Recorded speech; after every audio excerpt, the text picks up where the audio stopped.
Hi WBP stars, I'm Jeremy from Ikoyi and the head chef. I'm going to show you our roasted walnut butter dessert.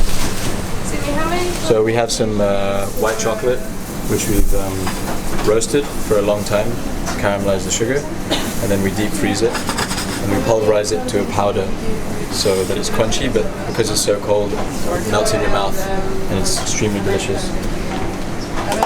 Then we have some ice cream which is made from roasted walnut butter, and it's completely dairy-free but extremely rich, and we really like this dessert because it has a very pure roasted walnut taste. It's very simple. And then we finish the dish with some oil, which is made by slowly cooking Cameroonian coffee, which we source directly from a farm in Boyo, with some Uda peppercorn cooked into the oil.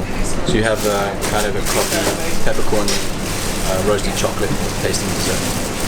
Thank you.